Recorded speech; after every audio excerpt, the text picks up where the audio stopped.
Muy buenos días, mis queridos. Una vez más para nosotros, para mi compañero y este servidor, es una alegría poder compartir con ustedes en esta hermosa mañana, confiando que la providencia, la paz, la seguridad que Jesús nos da sea una realidad en la vida de cada uno de ustedes. Buenos días, compañeros. Buenos días, pastor. Antes de continuar, vamos a orar para que Dios nos dé la sabiduría necesaria. Oremos. Padre de amor, qué bueno es alabar tu nombre, decirte gracias por tus bondades. Gracias porque Jesús es nuestro amigo, es nuestro Salvador. Sabiduría de lo alto para que tu nombre y solamente tu nombre sea glorificado en el estudio de tu palabra, en Jesús. Amén. Amén. Para Dios no hay nada Imposible. imposible.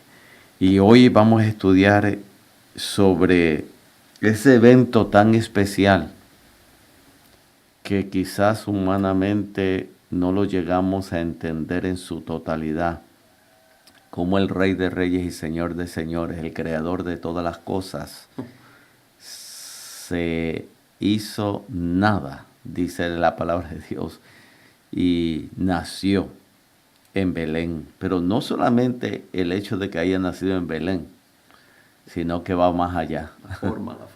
La forma. Y es interesante porque Lucas comienza el relato de Belén con una nota histórica, ¿no? Es que Lucas es el evangelista que más precisión da a los relatos y nos dice el tiempo, el lugar, quién gobernaba. ¿Por qué? Porque esto era una profecía cumplida y él nos quiere relatar exactamente para que nosotros no nos perdamos nada acerca del nacimiento de Él Jesús. quiere dejarnos saber que aquel de quien las profecías hablaban en el Antiguo Testamento se cumplieron en la persona de Jesús. Y, y una de las cosas que quizás hasta ahora no hemos enfatizado mucho es la labor del Espíritu Santo de una manera tan convincente como el Espíritu Santo trabaja en el corazón y en la mente del ser humano. Sí. Trabaja y el hecho en el propio ministerio de Cristo. Estamos viendo que desde el comienzo el Espíritu Santo está jugando una parte activa en el ministerio de Cristo. Así mismo es, así mismo es. Es interesante porque Lucas, ahí en el capítulo 2, versículo 7, es interesante que dice, y dio a luz a su hijo primogénito, lo volvió en pañales, lo acostó en un pesebre porque no hubo lugar para ellos en el mesón. Hay tres cosas aquí que nos llama la atención. Primero, esas imágenes, lo envolvió en pañales. Segundo, lo puso en un pesebre. Uh-huh. Y tercero, no había lugar para ellos en el mesón.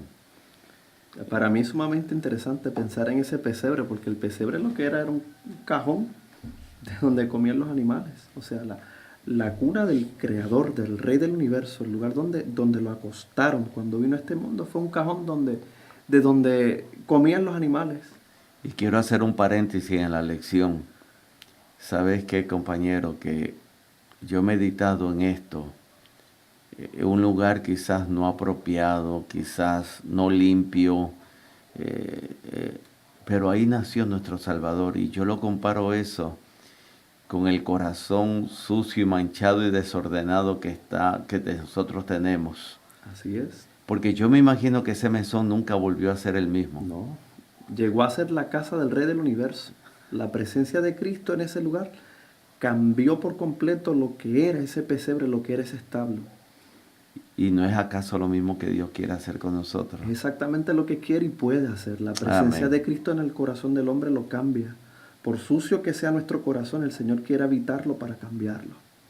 Para Dios no hay nada. Todo es posible. Todo para es él, posible. Para Él nada es imposible. Y yo quiero que tú leas para analizar un poco lo que quizás para entender un poquito más esas imágenes de pañales, pesebre y no había lugar para él en el mesón. Lo que dice la palabra de Dios ahí en Filipenses capítulo 2, versículos 5 al 8. Y dice así: haya en vosotros el mismo sentir que hubo en Cristo Jesús, que aunque era de condición divina, no quiso aferrarse a su igualdad con Dios, sino que se despojó a sí mismo toda condición y tomó la condición de siervo y se hizo semejante a los hombres. Al tomar la condición de hombre, se humilló a sí mismo y se hizo obediente hasta la muerte, y muerte de cruz. De cruz. Hay algunas imágenes que me llaman la atención del libro de Filipenses que tú acabaste de leer. No, el Rey del Universo se anonadó, se hizo nada. Correcto. Llegó, tomó la forma de siervo. ¿Y qué era lo que hacían los siervos para aquel entonces? Esclavos, hacían lo que decía el jefe. Era, vamos a retroceder un poquito, ¿no? O quizás adelantar después del nacimiento de Jesús en el aposento alto. Correcto. Cuando los discípulos esperaban que un siervo llegara para que le lavase en los pies. Ese era el siervo de menor escala. El que hacía esa función era el siervo de menor escala en la casa. El que estaba más abajo, ese era el responsable de lavar los pies. Y Cristo hizo exactamente eso. Por eso, cuando dice la palabra, haya en vosotros este sentir que hubo en Cristo, es como un desafío. Y nosotros, a la mayoría de los seres humanos, les gusta que le sirvan, ¿sabe? Y se quiere acostumbrar a que se le sirva. Y el ser humano,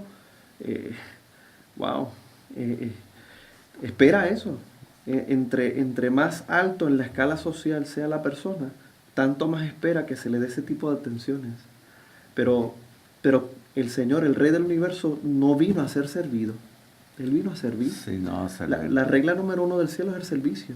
Amén. Y Cristo vino a esta tierra a prestarnos ese ejemplo de servidumbre, siendo Él el máximo en el universo. Y lo triste es esa frase, no hubo lugar. No hubo lugar. Y yo te pregunto, ¿y hoy habrá lugar para Él? Debería haberlo, conviene que lo haya. A veces yo me he preguntado cuán diferentes serían las cosas si los ángeles fueran los responsables de haber dado el mensaje del nacimiento de Cristo. Nosotros tenemos alrededor de este relato, hay otras cosas que nos llaman la atención, y es la llegada de los pastores, gente humilde, gente que realmente lo de ellos era cuidar las ovejas. Y cuando los ángeles se le presentaron diciéndole que le daban nuevas de gran gozo, que será para todos. En otras palabras, en ese mensaje de los pastores involucraba la salvación de todo el mundo. Y eso es mucho decir, porque el judío estaba convencido que por ellos ser hijos de Abraham, esos elementos que eran prácticamente exclusivos para ellos. Pero no, desde el mismo comienzo Lucas nos está dando saber que desde el punto de vista teológico la salvación era algo que Dios quería hacer accesible a todos. Tanto a judíos como gentiles. Para que todo aquel que en Él crea, correcto, no se pierda, mas tenga vida eterna. Y me llama mucho la atención, ¿no? Cómo los pastores, humildes hombres, reconocieron que esa estrella los llevaría hacia el Salvador. Reconocieron, habían estudiado. Y sin embargo los eruditos, vamos a poner esa palabra, los eruditos de aquel entonces. Ni siquiera los sacerdotes del templo estaban al tanto de lo que estaba ocurriendo allí en Belén, con todo el conocimiento de las profecías que tenían. Y que sabían muy bien que Jesús nacería de la manera como estaba profetizado. Ajá. Y qué bueno es saber que hoy también yo tengo que ir, así como fueron los discípulos, porque la palabra de Dios no me dice que los discípulos llevaron algo, simplemente fueron porque querían encontrarse con el Salvador. Correcto. Como ellos aceptaron la realidad de que esa era una gran noticia Ellos fueron, siendo pastores, llegaron allí a ese lugar a encontrarse con el creador del universo, que en ese momento estaba hecho un bebé. Era un bebé. Era un bebé. Ellos reconocieron que el don más precioso del cielo vino en un envase sencillo, dice la lección, como ocurre a menudo, pero el don trae gloria de Dios a la tierra, paz y buena voluntad para todos los hombres. Amén, amén. Qué hermoso es saber que yo también puedo seguir la estrella de la mañana. Yo puedo seguir esa estrella que alumbró a los pastores hacia el encuentro con Jesús. Hoy también el Señor quiere dirigir nuestros pasos hacia el encuentro del Maestro. Así es, así es. El autor de la lección también plantea que Lucas señala 3 elementos esenciales de la teología cristiana. Uno de ellos ya lo mencionamos, y es el hecho de que la salvación no era solamente para los judíos, que era elemento tanto para judíos como para gentiles. El segundo aspecto que se menciona es que Cristo es el Salvador y no hay otro, y punto. No hay otro mecanismo establecido por Dios para salvar al hombre. Ese único mecanismo se encontró en Jesús. Y tercero, Jesús es el Cristo, el Señor. A mí me gusta ese título, porque ese título implica que ese Cristo tiene toda la autoridad, y así debe ser en nuestra vida. Cristo debe ocupar ese lugar de autoridad en mi corazón. Él no solamente quiere llegar a mi corazón para limpiarlo, para cambiarlo, sino que Él quiere dirigir mis pasos desde allí. Qué hermoso saber que Él vino a este mundo, vivió como un ser humano, sintió la necesidad que tú y yo experimentamos en nuestro diario vivir, pero Él no demostró que se podía si dependíamos completamente de Él. Y cuando el Señor dice, hay en vosotros este sentir, no solamente cubre la humildad, la entrega, el servicio, sino que ese sentir que hubo en Cristo es que hubo una dependencia total de su Padre. Y como dice Juan, aquel verbo se hizo carne y habitó entre nosotros. Y vimos la gloria como del unigénito, el creador de todas las cosas, como habíamos mencionado.